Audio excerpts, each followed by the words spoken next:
एक नाम जो मर्चुरी है, उस मर्चुरी में रहने वाला जो अटेंडेंट होता है, जो मर्चुरी का असिस्टेंट होता है, उसकी जिंदगी कैसी होती है, वो कैसे लाशों के बीच रहता है, चाहे वो दिन हो चाहे वो रात, कैसे वो लाशों के बीच डील कर पाता है, कैसे वो लाशों के बीच रह पाता है।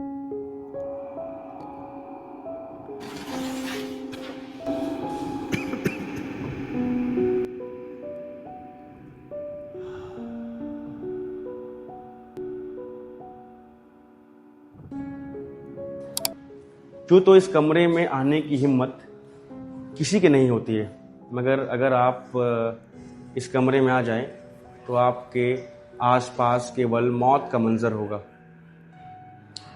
आपके आसपास केवल लाश होंगे। पहला दिन जब आपको मालूम पड़ा कि आपको मर्चुरी के अंदर रहना है, जी लाशों के बीच रहना है, तब क्या मन में ख्याल आया? सर शुरू में तो अजीब टाइप का लगता ही है कि कैसे मतलब लाशों के बीच में रहेंगे। अब तो अपना ही एक मतलब घर की तरह ही बनाना पड़ रहा है सर। मतलब अब आपको मॉर्चरी घर लगता है? जी तो बनाने हमारा वो मॉर्चरी जहाँ पर तमाम लाश पड़े होते हैं, जहाँ पर मांस के लोथड़े होते हैं, जहाँ से बू आती है, जी अब आप लोग काम करते करते उसे अपना घर मान चुके हैं। जी तो आप ऐसा भी दिन होता है जब एक व्यक्ति जो दिन भर लाशों के बीच है, मर्चुरी में रह रहा है, वह अकेला पड़ जाता है, उसे हाँ सर अकेलापन तो महसूस होता ही है।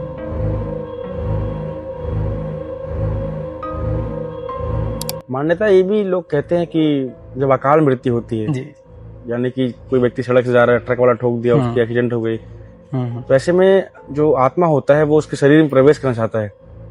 कभी ऐसा हुआ कि आत्मा डेड बॉडी यहाँ पर आई हो और आप लोगों को कुछ बहुत अजीब सा लगा हो? दिन में तो चलो ठीक है कर ही लेते हैं, चहल पहल रहता है, 4 लोग रहते हैं आपके आसपास में, लेकिन रात का समय, रात तो वैसे ही डरावना रहता है, लेकिन ऐसी जगह में जब आओ जहाँ कई सारी लाशें पड़ी है, बदबू से भरी हुई है, तो मन में एक झिझक रहता है, पता नहीं क्या होगा कैसा होगा, डर ही बना रहता है अजीब सा। क्या होता है प्रोसेस, कैसे आप लोग डेड बॉडी रिसीव करते हैं? गांव में एक जाति होती है सर मेहर नाम की, आप शायद जानते होंगे, वो जानवरों का ऐसी मांस छीलते हैं सर, उनको ही बेच के अपना गुजारा चलाते हैं। जब कभी गांव में जाओगे ना तो बस उसी नजरिए से हमको भी देखा जाता है। दुख इस बात का है कि हमारे काम का सर कोई इज्जत नहीं कर पा रहा है, जो सम्मान हमें मिलना चाहिए वो सम्मान नहीं मिल पा रहा है, हमें इस बात का गम है। एक तरह से सर मन में रोना आ रहा था उस टाइम पे, सच बताऊं तो। बट कई बार ना सांसें। पूरी वीडियो देखिएगा, मगर उससे पहले मैं आप लोगों से कुछ कहना चाहता हूँ। द लोक रस को चलाने के लिए बहुत से संसाधनों की आवश्यकता होती है, तो स्क्रीन पे आप लोगों को स्कैनर नजर आ रहा होगा, उसे स्कैन करिए। आप लोगों से जो भी सहयोग हो पाता है वो सहयोग द लोक रस को करिए। और वैसे भी आपका हमारा रिश्ता ईमानदारी का रिश्ता है, और लोक रस के वीडियोस को आप लोग बहुत शानदार प्यार दे रहे हैं। आगे वीडियो देखिए। इस कमरे में वो लोग आते हैं जो अपनी अंतिम सांस कहीं और ले चुके होते हैं, यानी कि जिनकी मौत हो चुकी होती है, कभी एक्सीडेंट से, कभी मर्डर से, तो कभी खुदकुशी से। जो तो इस कमरे में आने की हिम्मत किसी के नहीं होती है, मगर अगर आप इस कमरे में आ जाएं तो आपके आसपास केवल मौत का मंजर होगा। आपके आसपास केवल लाश होंगे। इस कमरे का तापमान हमेशा ठंडा होता है। इस कमरे को कहते हैं मॉर्चुरी। इसी मॉर्चुरी में, इसी मौत के मंजर के बीच एक शख्स रहता है जिसे कहते हैं मॉर्चुरी इंचार्ज, जो हर रोज़ सैकड़ों लाश के बीच रहता है, उन लाश का हिसाब रखता है। कई ऐसी कहानी जो अब मौत की घाट उतरकर मौन हो चुकी हैं, उन्हें सुनता है, अपने मन में रखता है। मान्यता ये भी है कि जब किसी की अकाल मृत्यु होती है तब शरीर उस आत्मा को पाने के लिए तड़पता है, उस आत्मा में बार बार प्रवेश करने की कोशिश करता है। इस सुनसान रात में लाशों के बीच फर्ज करिए कि आप रह रहे हैं, आपके जहन में क्या ख्याल आएंगे? एक छोटा सा आवाज़ भी आपको विचलित कर देगा, परेशान कर देगा, आपको डरा देगा।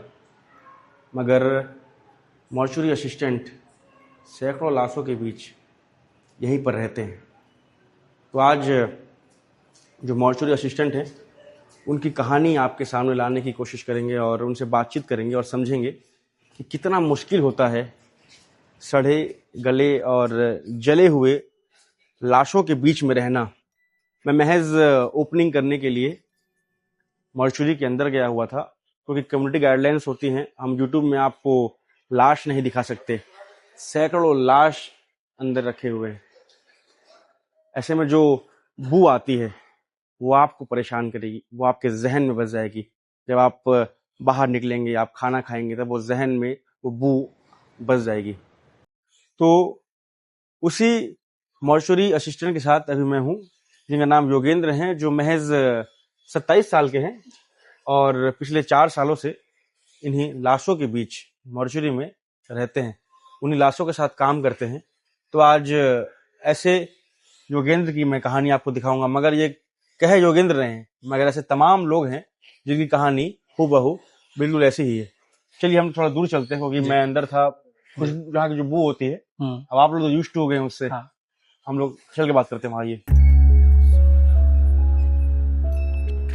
तो योगेंद्र, पहला दिन जब आपको मालूम पड़ा कि आपको मॉर्चुरी के अंदर रहना है जी, लाशों के बीच रहना है, तब क्या मन में ख्याल आया? सर शुरू में तो अजीब टाइप का लगता ही है कि कैसे मतलब लाशों के बीच में रहेंगे, कभी ऐसा अनुभव तो हुआ नहीं है और अपने आप में एक झिझक सा रहता है। घर में भी जाओ तो वही ख्याल दिन भर रहता है कि हमने आज ये बॉडी देखी है, सड़ी गड़ी बॉडी देखी है।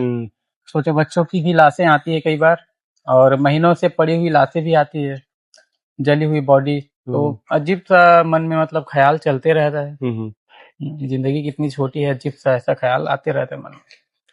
तो पहले दिन आप यहाँ पे आए, जैसे मैं 5 मिनट बस अंदर गया था ओपनिंग करने के लिए, तो अंदर से जो बू आती है जले हुए लाश की और अजीब सी जो बू होती है, वो आपके जहन में बस जाती है।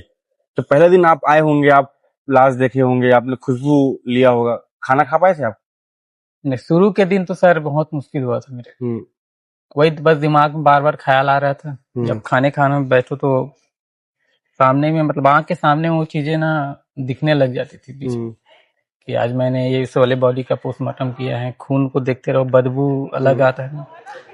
शुरुआत में तो बड़ा अजीब था मेरे लिए, हफ्ते 2 हफ्ते तक तो बस वही हालत ही खराब थी। फिर धीरे धीरे जैसे आदत होते गए, और साथ में जो हमारे सहकर्मी थे उनको देख के हिम्मत आई धीरे धीरे, फिर आज चल रहे हैं ठीक ठाक। क्या था वो पहला दृश्य जब आप चल करके मॉर्चुरी में आते हैं? क्या दृश्य था उस दिन, क्या क्या देखे आप पहले दिन? जब मैं ड्यूटी में आया था सर सुबह, तो देखा कि जैसे ही अंदर में घुसा तो यहाँ की जो बदबू थी मेरा उसी से मतलब मन भरने लगा। यार एक ऐसी जगह है, पहली बार देख रहा हूँ, इतना भी बदबू रहता है क्या ऐसा करके, और पता नहीं कर पाऊंगा कि नहीं, उसमें ब्लेड वगैरह चला पाऊंगा कि नहीं, कैसे नाप जोक करना है, क्या है, कैसे डॉक्टर मिलेंगे, कैसी बॉडी आएगी। मतलब झिझक था एक मन में बहुत ज्यादा, पता नहीं कैसे कर पाऊंगा, क्या होगा ऐसा करके जी। कभी ऐसा भी होता है कि आप लोग मतलब 5 बजे छुट्टी हो जाती है वैसे आप लोग की जी, मगर रात में कॉल आता है आप लोग को कि इमरजेंसी है, आपको आना है, और रात में दरवाजा खोलते हैं, अंदर घुसते हैं, आपको मालूम है कि अंदर सैकड़ों लाश पड़े हुए हैं? शुरू में ये होता था सर, शुरू में बहुत दिक्कत होती थी। हाँ, दिन में तो चलो ठीक है कर ही लेते हैं, चहल पहल रहता है, 4 लोग रहते हैं आपके आसपास में, लेकिन रात का समय, रात तो वैसे ही डरावना रहता है, लेकिन ऐसी जगह में जब आओ जहाँ कई सारी लाशें पड़ी है, बदबू से भरी हुई है, तो मन में एक झिझक रहता है, पता नहीं क्या होगा, कैसा होगा, डर ही बना रहता है अजीब सा जी। वीआईपी बॉडीज आ गई हमारे, या आर्मी के जो जवान होते हैं जिनका इमरजेंसी में करना है तो पीएम, तो उनके लिए तो आना ही पड़ता है सर। तो माइंड को एक अलग स्टेट में रख के काम करना पड़ता है उस टाइम पे जी। अगर हावी होने देंगे डर को तो काम नहीं कर पाएंगे ऐसा है। तो फिर धीरे धीरे इसकी आदत होने लगी और आज तो ठीक ठाक कर ही लेते हैं। शुरू में बहुत अजीब सा लगता था, डर ही बस ज्यादा रहता था ना, अंधेरे का डर और एक तो ऐसी लाशों का डर। रात में कभी ऐसा हुआ कि आप यहाँ से पीएम कर गए हैं, खासकर तब जब आप नए नए यहाँ पे आए हुए थे, कुछ अजीब सा सपना आया हो आपको? सपना ऐसा कुछ तो था नहीं, लेकिन 3-4 महीने जब मेरे हुए थे तो एक बार बस आया था ऐसी ख्याली कि हाँ मैं कर रहा हूँ, पीएम कर रहा हूँ, ऐसा टाइप का, लेकिन कोई डराने वाला ऐसा कुछ खास सपना नहीं आया सपना। क्या ज्यादा मुश्किल होता है? किस प्रकार की जो डेड बॉडी आती है, लाश आती है, इसके साथ रहना, इसके साथ काम करना मुश्किल होता है? डिकम्पोज जो बॉडी जो सड़ गई होती है बॉडी, कई बॉडी हफ्ते भर पहले की आती है, महीने महीने पुराना जो बॉडी रहता है, जिसमें पुलिस केस वगैरह रहता है, मर्डर का हो गया, सस्पेक्टेड केस है, तो जो सड़ी गली बॉडी होती है जिसमें कीड़े वगैरह भी लगे होते हैं, बहुत ज्यादा जो बदबू करते हैं, उसमें थोड़ा सा दिक्कत होता है। तो प्रिकॉशन लेके करना पड़ता है, ग्लव्स वगैरह सारी चीजें पहन के करने पड़ती है। शरीर से बदबू आते रहता है वो सब चीज करने के बावजूद। घर में भी जैसे जाओगे तो अलग ही इसमें मतलब रूम में ही भर जाता है बदबू के साथ। मतलब जब यहाँ की वो बदबू होती है, वो घर जाए तो भी जाते नहीं? हाँ, नहीं जाती सर, नहीं जाती, कपड़े में रह जाती है, सांस में भर जाती है ना वो चीजें, बहुत ज्यादा ही गंदगी रहता है उसमें। क्या होता है प्रोसेस, कैसे आप लोग डेड बॉडी रिसीव करते हैं?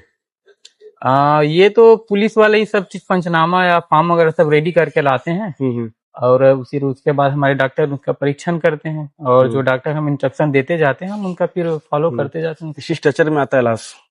जी, ये सारी स्ट्रेचर्स हैं, और कई बॉडियां जो प्राइवेट हॉस्पिटल से भी आती है ना, वो डायरेक्टली उनके पास जो स्ट्रेचर है। तो मतलब इसी स्ट्रेचर से बॉडी आता है और आप लोगों को सौंप दिया जाता है? हाँ, इसमें लाश होता है? जी, इसी में। इसमें खून के छींटे भी लगे हुए हैं? हाँ, ये कुछ बॉडीज होती हैं, जैसे कुछ केसेस आरटीए का केस हो गया, जिनका तुरंत डेथ हुआ रहता है, एडमिटेड केस जिन्हें रहता है, उनको इमरजेंसी में ला के रखते हैं तो ब्लड वगैरह सब चला जाता है। इनका सफाई तो वैसे डेली होता है, लेकिन आज शाम की वजह से नहीं हो पाई। पूरा ब्लड इसमें लगा होता है? हाँ, ब्लड वगैरह सारी इसमें। पुलिस ला के आपको बॉडी सौंपती है, उसके बाद आप लोग फिर क्या करते हैं? अंदर ले जा करके फ्रीजर में रखते हैं? फ्रीजर में रखते हैं कुछ बॉडी जिनका ना होने वाला हो, लेकिन जिनका फार्म आज की डेट में बन चुका हो उनका वो नहीं रखते हैं। मतलब जो लाश लावारिश होती है, जी, उससे आप लोग फिर रखते हैं उनको। मतलब मैं ये जानना चाह रहा हूँ, क्या होता है प्रोसेस? मान लेते हैं किसी पुलिस को लावारिश लाश मिली जी, और लावारिश लाश ला करके आप लोगों को मर्चुरी में सौंप दिया गया जी, उसके बाद आप लोग क्या करते हैं उस लाश के साथ? क्योंकि सर ये लावारिश बॉडी है, तो नियम के हिसाब से कम 72 घंटे तो जो लाश आई हमारे पास उसका जानकारी लिया जाता है कि इसका कोई ज्ञात का तो नहीं है, मतलब उनके परिवारजनों की तलाश किए जाते हैं। नियम से 72 घंटे के लिए कम से कम उनको रखा जाता है। उसके बाद भी अगर उनके पहचान नहीं हो पाती, कैसे रखते हैं, कहाँ रखते हैं आप लोग? फ्रीजर वगैरह रखते हैं, उसको प्रिजर्व करके रखते हैं। क्या टेम्परेचर होता है बॉडी को रखने का फ्रीजर में? वैसे तो सब माइनस में रहता है सर, अपना 3 डिग्री 4 डिग्री में, डिपेंड करता है फ्रीजर का हालत कैसा है या बॉडी की हालत कैसी है। मुश्किल क्या होता है एक बड़े व्यक्ति की लाश के साथ काम करना, या फिर कई मरतबा छोटे बच्चे भी आते हैं, छोटे लाश भी आते हैं, उनके साथ काम करना?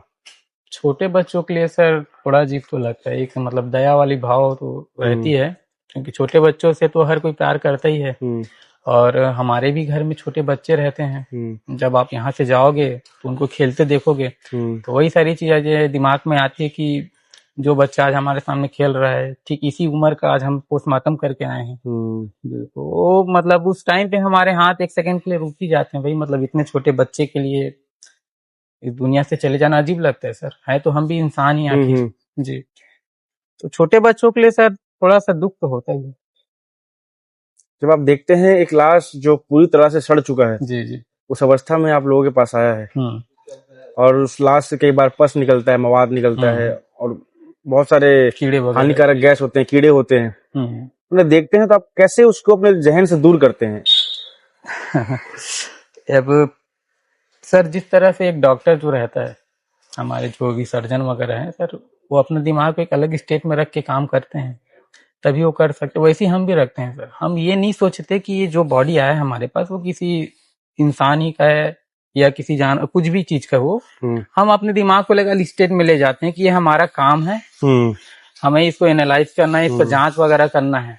हम ये नहीं सोचते कि लाश से बदबू आ रहा है या गंदगी है, अगर उस चीज को देखेंगे सर तो हम तो नहीं कर पाएंगे। हम उसको एक जिम्मेदारी की तरह देखते हैं कि जो बॉडी हमारे पास आई है, भले वो सड़ी गली हो या उसमें कीड़े लगे, हम चाहते हैं कि हर एक बॉडी का सर अपना एक मान सम्मान होता है, सबको न्याय मिले। हो सकता है उनका मर्डर हुआ हो या कुछ भी गलत हुआ उनको, तो उसी चीज का पता करने के लिए हम एक जिम्मेदारी से काम करते हैं सर। जी, एक मानव सेवा की तरह उनका पीएम करना पड़ता है।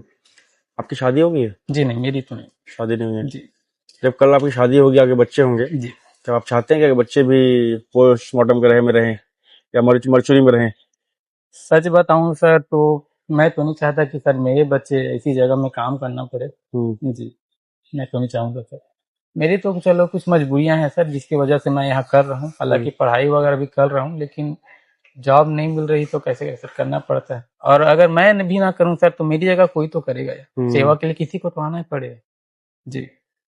कई बार ऐसा होता है कि लाश अकड़ कर उड़ जाती है या उनका हाथ टाइट हो जाता है, तो ऐसी स्थिति में कभी आपके साथ ऐसा हुआ है कि लाश अकड़ गया हो, आपको डर लगा हो कि ये कैसे हो रहा, ये क्या हो रहा है? इस चीज की अगर जानकारी नहीं होती सर तो डर लगता है, लेकिन हमें जैसे ही हमारे डॉक्टर, जैसे हम देखते हैं रोज इन सारी चीजों को कि रायगर मोटिस करके एक होता है, शरीर में अकड़न आता है, तो उस चीज का फिर हम लोग उसमें वो ध्यान नहीं देते। हम लोग को पता होता है कि बॉडी में ये सारी चीजें चेंजेस होती हैं, तो उसमें डर वगैरह। ये पहली बार जब आपको ये जानकारी नहीं थी और तब आपको डर लगा था? हाँ, मेरे साथ इंसिडेंट तो ऐसा सर हुआ नहीं कभी। जी। मेरे आपके साथ जो काम करते हैं उनके साथ कभी ऐसा हो? नहीं, उनका भी ऐसा कुछ खास अनुभव रहा नहीं इस चीजों में भी। ऐसे उड़ जाना या अकड़ना, ऐसे हिलने डुलने वाली चीजें तो अभी तक हुई नहीं। हम लोग अभी मर्चुरी के सामने ही खड़े हैं, रात का वक्त है जी। अगर आपको ये कहा जाए कि आप रात में अकेले अंदर जाइए, आपको अकेले वहां रहना हो, तो आप वहां रह लेंगे? हाँ, अब तो रह लेंगे। अब तो अपना ही एक मतलब घर की तरह ही बनाना पड़ रहा है सर। मतलब अब आपको मॉर्चरी घर लगता है? जी, तो बनाने हमारे वो मॉर्चरी जहाँ पर तमाम लाश पड़े होते हैं, जहाँ पर मांस के लोथड़े होते हैं, जहाँ से बू आती है, जी। अब आप लोग काम करते करते उसे अपना घर मान चुके हैं? जी जी, हमारे घर मान के ही काम करना पड़ेगा सर, तभी कर पाएंगे। लोग चैन की नींद के लिए काम करते हैं। जब आप तमाम लाश को देखते हैं और उनके बीच से पूरा दिन समय बिताकर घर जाते हैं, चैन की नींद आती है आपको? शुरू में जब आया था तब तो नींद उतना ही आता ही नहीं था, सारी मतलब दिन और रात खाली दिमाग में वही सारी चीजें आती रहती थी। लेकिन फिर दिमाग को समझाया कि आखिर कब तक इन सारी चीजों से मतलब हावी होने दें, तो धीरे धीरे आदत बनाया। फिर सोचने लगा कि नहीं भाई, एक्सेप्ट कर लिया उस चीज को, जो सिचुएशन यहाँ हम लोग देखते हैं उसको एक्सेप्ट कर लिया हम लोग। और जब कोई चीज एक्सेप्ट कर लेते हो तो फिर वो ज्यादा दिमाग में हावी नहीं होता। तो जैसे नॉर्मल जिंदगी पहले जीते थे यहाँ आने से पहले, अब लाइफ वैसी हो ही गई नॉर्मल जिंदगी। ऐसा कुछ रहता नहीं कि चलो डर है या कुछ है, जैसे पहले जिंदगी जीते थे आज भी वैसी। मान्यता ये भी लोग कहते हैं कि जब अकाल मृत्यु होती है, यानी कि कोई व्यक्ति सड़क से जा रहा है, ट्रक वाला ठोक दिया, उसकी एक्सीडेंट हो गई, तो ऐसे में जो आत्मा होता है वो उसके शरीर में प्रवेश करना चाहता है। कभी ऐसा हुआ कि आत्मा डेड बॉडी यहाँ पर आई हो और आप लोगों को कुछ बहुत अजीब सा लगा हो? ऐसा अनुभव तो सर अभी तक तो हुआ नहीं है हमें। जी, अब जिनको हुआ होगा उनका पता नहीं सर, लेकिन हमें या हमारे किसी भी कर्मी को ऐसा कभी मतलब इंसिडेंट हुआ नहीं उनके साथ ये सारी चीज। जी। आप लोग को जो काम है क्या मानते हैं, कितना जोखिम भरा है, कितना खतरनाक है? आम आदमी इस काम कर सकता है? एक आम आदमी के लिए सर यहाँ काम करना बहुत ज्यादा मुश्किल है, बहुत ही मुश्किल है। एक तो ऐसे परिवेश में जहाँ इतने सारी लाशें होती है, दूसरा उन्हीं लाशों से आने वाली बदबू जब इंसान देखता है कि उनकी मृत्यु हो जाती है तो कितना भयावह स्थिति में रहता है वो, कितनी बदबूदार जगह में रहता है वो। एक आम आदमी के लिए काम करना बहुत ज्यादा ही मुश्किल है, बहुत ही मुश्किल है। जी। इससे पहले भी मैंने कई लोगों से बात किया जो ऐसे काम करते हैं, तो मैंने उनसे पूछा कि हमने सुना है कि अगर आपको मॉर्चुरी के अंदर रहना है तो आपको नशा करना होता है, लगभग लोग नशा में रहते हैं, तो ऐसा कुछ है? आप लोग नशा करते हैं? देखिए, मान्यताएं या लोगों का जो कहना होता है वो जरूरी नहीं कि हर बार सही हो सकता है कई जगह में ये सारी चीजें होती होंगी सर, लेकिन मेरा ये कह रहा हूँ कि आम आदमी के लिए बिना बदहोश रहना और अंदर रहना बड़ा मुश्किल काम होता है। अगर सर आपका मन मजबूत है तो मुझे नहीं लगता सर कि आपको किसी भी तरह के नशे की आवश्यकता होती है इस कार्य के लिए। तो ऐसा नहीं है कि हमारे यहाँ सिर्फ शराब के नशे या किसी भी दूसरे प्रकार के नशे करने के बाद ही पोस्टमार्टम किया जाता है। शुरू में जैसे मैंने आपको बताया था कि शुरू में झिझक वगैरह रहती थी, तो उस टाइम पे भी हम नहीं करते थे नशा, कुछ नहीं करते थे, क्योंकि सर नशा करके ही काम करना रहता तो कोई भी जगह है, कई सारी जगह है, लेकिन ये ऐसा जगह है जहाँ जिम्मेदारी से काम करना पड़ता है, तो आप नशे की हालत में ये सारी चीजें नहीं कर पाओगे। जी, अगर आपका मन मजबूत है तो धीरे धीरे धीरे धीरे दिमाग में वो सारी चीजें डर हटने लगती है, तो आप कर लेते। आप बता रहे हैं कि बहुत जोखिम भरा काम है और हम भी इसको बहुत करीब से देख कर आए हैं। जी जी। तनख्वाह क्या होती है, क्या सैलरी मिलती है आप लोग को? हाँ, सर क्योंकि अब मैं तो एक ठेकेदार के अंदर में हूँ सर, प्राइवेट कंपनी वाले की। हम्म तो मेरी सर महीने की जो सैलरी है वो बहुत ही कम है सर, हम्म 9,285 रुपये महीने की 9,000 रुपये। जी। और अगर पूरे 30 दिन मैं ड्यूटी अगर करता हूँ बिना छुट्टी मारे पूरे महीने के महीने, तो मुश्किल से सर 10,500 के आसपास मिलते, उससे ज्यादा नहीं। 10,500। मुश्किल से अगर 30 दिन पूरा हम लोग काम करें तो हम्म बिना छुट्टी लिए, तो ये हालत है सर अब। हम्म जी।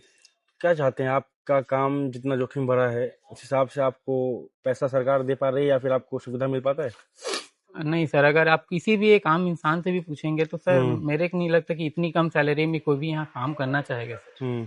बहुत कम है सर। हमारे मतलब सरकार जी से भी यही मांग है और मंत्री जी से भी यही मांग है कि वो यहाँ के काम की स्थिति देखें, और हमारे जितने भी एम्प्लॉय हैं सर, खासकर जो प्राइवेट वाले हैं, जैसे हमारे जैसे जो ठेके के अंदर है, उनकी सैलरी में बढ़ोतरी करने या जो मानदेय राशि होती है सर उनमें बढ़ोतरी करने की गुंजाइश है। मतलब हम चाहते हैं कि वो बढ़ जाए एकदम। जी। कोई भी आम इंसान से आप पूछिए ना सर, जैसे आप ही से मैं अगर पूछूंगा कि क्या लगता है आपको कितनी सैलरी होगी, तो आप एक्सपेक्ट करेंगे 20,000 25,000 जैसी भी हो, कि आपको भी पता है कि यहाँ का काम कैसा है। जैसे आप ही अभी हमसे पूछे कि आपकी सैलरी कितनी है, तो एक तरह से सर मन में रोना आ रहा था उस टाइम पे, मुझे सच बताऊं तो शर्म भी आता है सर जब सैलरी के बारे में किसी को बताओ। 9,000 10,000 रुपया आजकल की महंगाई भरे जमाने में, आप देख लो ना सर क्या ही होगा हमारा। और ऐसे काम में जहां आपको दिन भर जी। जोखिम उठाना है, लाशों के बीच रहना है। वो काम भी करते हैं सर, और साथ ही साथ सर समाज कितना भी आगे बढ़ ले सर, लेकिन जो गांव की जो जनजाति जो घर परिवार होते हैं सर, आज भी उनको यही रहता है कि ये कैसे कैसे काम करता है सर। गांव में एक जाति होती है सर मेहर नाम की, आप शायद जानते होंगे।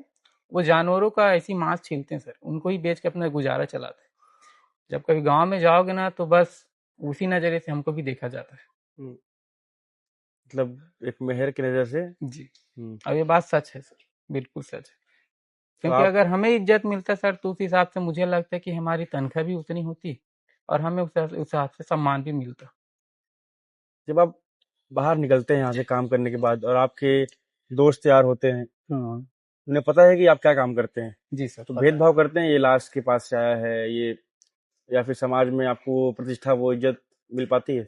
जो मेरे करीबी दोस्त हैं वो तो ये बात को समझते हैं, लेकिन जो बाकी दूर परिवार के हैं, जो रिश्ते नाते हैं, उनके मन में भी सर झिझक तो रहता है। जैसे 4 लोगों के बीच में अगर मैं बैठ जाऊं, तो पहले तो नॉर्मल रहते थे, लेकिन जब से उनका पता चला कि मैं यहाँ काम करता हूँ, तो मन में एक अजीब सा उनको डर रहता है, या उनका नजरिया ही भेदभाव होता है। बदलते देखा हूँ। बिल्कुल बदलते देखा, तो उस चीज का बहुत दुख होता है। मतलब इस काम को करने के बाद अपने लोग ही भेदभाव करना शुरू कर देते हैं। जी सर, होता ही है। तो वही चीज बहुत दुख देता है सर हमें। जब घर जाते हैं जी और जी। माँ के पास बैठते होंगे, तब क्या कहती है मम्मी? सर माँ तो माँ ही होती है सर, बच्चे के लिए तो चाहे कुछ भी हो, माँ तो माँ ही होती है।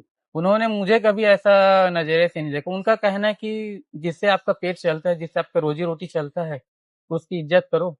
हो सकता है बेटा तुम्हारी जगह कोई और इंसान काम करे, अगर तुम इसे इस नजरिए से देखोगे कि कैसा काम है, गंदा काम है, तो नहीं कर पाओगे, लेकिन अगर सेवा भाव से नजर देखोगे तभी कर पाओगे। जी। तो मैं तो सर सेवा भाव से यहाँ कर रहा हूँ सर। कभी आप यहाँ से निकले हो जी। और आप बहुत हताश हो गए हो, कभी चिढ़ आ रहा हो, आपको रोना आ रहा हो, कभी होता है ऐसा? होता ही है सर, काम का प्रेशर तो हर जगह रहता है। जी। और समय के बाद भी अगर ना जाने मिले घर, तो चिड़चिड़ा तो मन में रहता ही है सर। जी। फिर अपने आप को सुधारते हैं, फिर अगले दिन काम में आते हैं। काम तो करना ही पड़ेगा।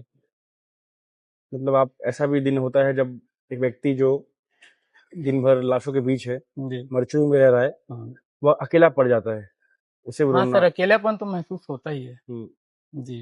अकेलापन तो महसूस होना ही है, और खासकर ऐसी जगहों में जहाँ आप आके देखते हो कि जिंदगी कितनी छोटी है, तो और मन में कई सारे ख्याल आते रहते हैं, एक ही पल में इंसान के साथ क्या हो जा रहा है, इसलिए। और सिखा भी देती सर जिंदगी की, जब इतनी छोटी है तो इसको अच्छे से हंस के बिताना चाहिए। और यही फिर मोटिवेट भी करता है ये चीजें मुझे अगले दिन काम करने के लिए। उम्र क्या होगी आपकी? मेरी सर अभी 27 साल है उम्र। 27 साल। जी। लगभग 4 साल से आप काम कर रहे हैं। जी सर, लगभग 4 साल हो गए। मतलब 22 साल की उम्र से आप जो है हाँ सर ये काम कर रहे हैं। जी तो आप शादी करने जाएंगे और लड़की वालों को ये बताएंगे कि आप ये काम करते हैं, जी। तो आपको क्या लगता है, क्या प्रतिक्रिया होगी उनकी?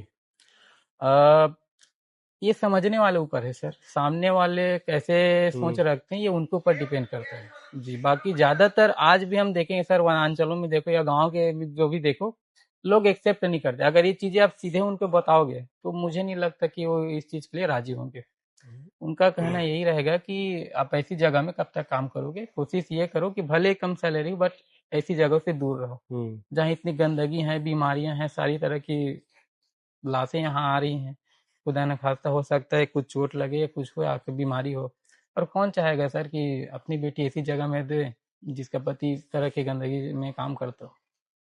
मतलब कोई लड़की देना भी नहीं चाहता ऐसे लोगों को? नहीं देना चाहता सर, सच्चाई है ये बात हम्म। जी। आज भी अगर मैं बोलूं तो सामने वाला का आप एक्सप्रेशन से पहचान जाओगे, कौन देना चाहेगा ऐसी जगह में। सबको अपने समाज में इज्जत बनाना है सर। सबको पूछना है आपके पति क्या करते हैं, आपके दामाद जी क्या करते हैं। कोई बताएगा पोस्टमार्टम करता है, गंदगी के बीच में रहता है, कीड़े मकोड़ों के साथ में रहता है, तो कोई नहीं देना चाहेगा सर। तो देगा आप ही। बाहर जाके गर्व से कह नहीं पाते हैं आप कि मैं ये काम करता हूँ? काम गर्व से बोलने वाली तो ऐसी नहीं है सर, लेकिन मैं तो बोल ही देता हूँ कि हाँ मैं काम करता हूँ, क्योंकि मुझे पता है कि जो अच्छी सोच वाले होंगे वो अच्छी ही सोचेंगे और जो बुरा सोचने वाले होंगे वो बुरा ही सोचेंगे। यही काम अब डॉक्टर कर रहे हैं या हम कर रहे हैं, तो दोनों तो बराबर ही है। बस इज्जत मिल रही है सर उनको, क्योंकि उन्होंने पढ़ाई की इतने सालों तक और इस चीज का हमें कोई इज्जत नहीं देते। उनको लगता है कि ये उनका तो बस काम ही है। सैलरी भी ठीक ठाक देते, तनख्वाह अगर अच्छा मिलता सर, पैसा अगर अच्छा मिलता ना तो लोग भी इज्जत करते, क्योंकि उनको भी लगता कि हाँ बड़ा काम कर रहा है तभी तो इनको बड़ा पैसा मिल रहा है। अब ये छोटा काम कर रहे हैं, कम सैलरी इसलिए मिले तो कोई इज्जत नहीं करता सर, सीधी सी बात जैसे कि आपने खुद बताया कि सड़े गले लाश आते हैं, है जी। उसमें से बास आती है, हम्म बू आती है, किसी का पस निकल रहा होता जी है, जी। किसी का मवाद निकल रहा होता है। ऐसे में बहुत से हानिकारक गैस होते हैं जिन्हें आप नाकों के तले अंदर ले लेते हैं। खतरा महसूस होता है कभी आपको?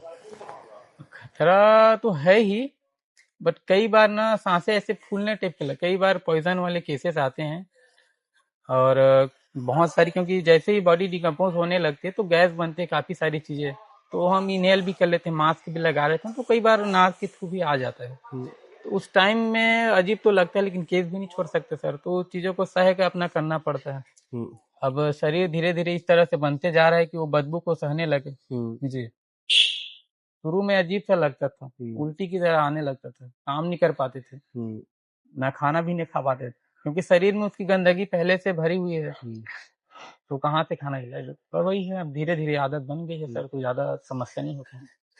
आप भूत प्रेत आत्मा पिशाच इस सब पे भरोसा रखते, मानते हैं? अब अभी तक तो अभी सामना हुआ ही नहीं है सर। भगवान में मानते तो होंगे भी शायद भूत प्रेत, लेकिन अभी तक तो कभी देखे नहीं है, और खासकर ऐसी जगहों में भी रहते हुए नहीं देखे जी। अंत में कितना खुश हैं आप इस काम से? काम से सर, काम से तो मैं सेवा भाव से कर हूँ, काम से मुझे कोई दिक्कत नहीं है सर। काम से मैं बहुत संतुष्ट हूँ। दुख इस बात का है कि हमारे काम का सर कोई इज्जत नहीं कर पा रहा है, जो सम्मान हमें मिलना चाहिए वो सम्मान नहीं मिल पा रहा है, हमें इस बात का गम है जी। आप किसी भी आम इंसान से पूछिए, पूछते नहीं, किसी भी आम इंसान से पूछ लीजिए कि यहाँ कार्य करने वाले, इस तरह के कार्य करने वाले किसी भी इंसान की सैलरी क्या होनी चाहिए, उनको किस तरह की तनख्वाह मिलनी चाहिए, सीधे सीधे बोलेंगे कि इतनी तनख्वाह कम से कम मिलनी चाहिए। कोई भी हमें पूछता है सर हमारी सैलरी के बारे में, तो सच बताया ना, मन में बहुत ज्यादा दुख हो जाता है सर, बहुत ज्यादा तकलीफ है। कैसे कर लेगा कोई उतनी कम सैलरी में, लेकिन कुछ मजबूरियां रहती है। हम भी तो अच्छे खासे घर से हैं नहीं, गांव से आए हैं और रोज कमा रहे हैं, रोज खा रहे हैं सर, इसलिए मजबूरी में काम करना पड़ रहा है।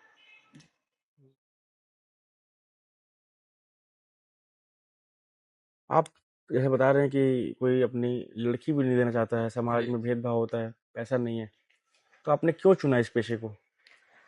पेशा मेरा यहाँ चुनने का कुछ खास नहीं था सर, ऐसा नहीं था कि मैं यहीं आना था मुझे, ऐसा नहीं था। मैं पहले वार्ड में ड्यूटी करता था, सर्जरी वार्ड में या इमरजेंसी वार्ड में करता था। मेरा यहाँ आने का एक ही कारण था, क्योंकि मैं ना नाइट में ड्यूटी नहीं कर पाता था, हमारा शिफ्ट में वहाँ ड्यूटी लगता था सुबह दोपहर और रात में, तो रात में ड्यूटी करना मेरे लिए थोड़ा सा दिक्कत हो जाता था।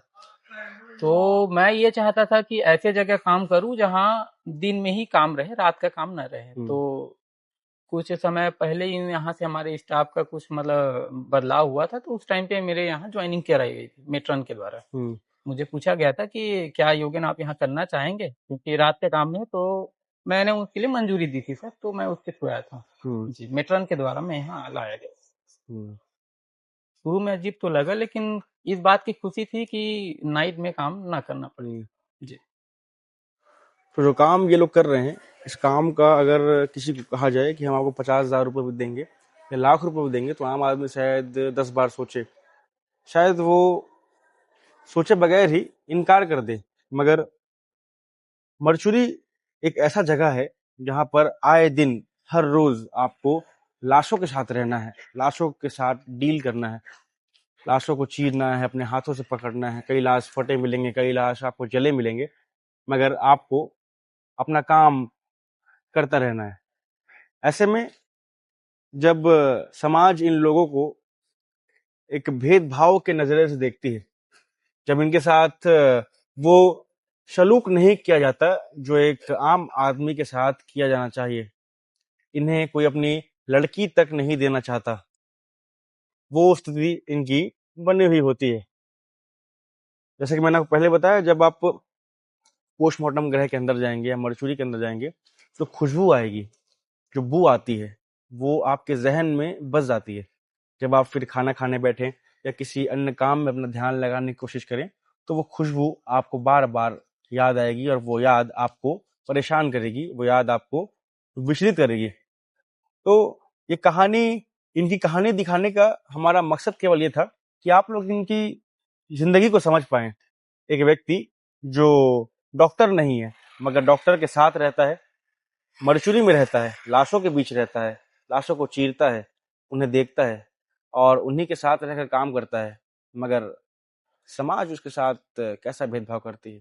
और आप ये समझ पाएं कि एक नाम जो मरचुरी है, उस मरचुरी में रहने वाला जो अटेंडेंट होता है, जो मरचुरी का असिस्टेंट होता है, उसकी जिंदगी कैसी होती है, वो कैसे लाशों के बीच रहता है, चाहे वो दिन हो चाहे वो रात, कैसे वो लाशों के बीच डील कर पाता है, कैसे वो लाशों के बीच रह पाता है। जैसा कि इन्होंने बताया कि हम लाशों के साथ रह कर ही उन्हें अपना मान लेते हैं, तभी हम वहाँ पर रह पाते हैं। अगर हम उन्हें अपना ना माने तो शायद ही हम वहाँ पर रह पाएँ। और उन लाशों से निकलने वाली जो बहुत ही हानिकारक गैस होती है वो भी कहीं ना कहीं आपके अंदर जाती है और आपके शरीर को भी नुकसान पहुंचा सकती है। इस पूरी वीडियो को देखने के बाद आपके मन में, आपके जहन में, आपके मस्तिष्क में क्या ख्याल उत्पन्न होता है?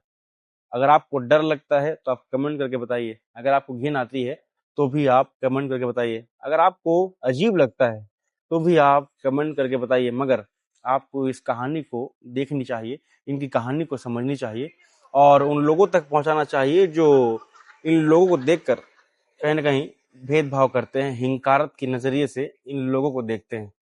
वीडियो पसंद आई हो तो वो कमेंट करिएगा और इस वीडियो का कौन सा हिस्सा, इनकी कहानी का कौन सा हिस्सा आपको अच्छा लगता है वो आप कमेंट करके ज़रूर बताइएगा।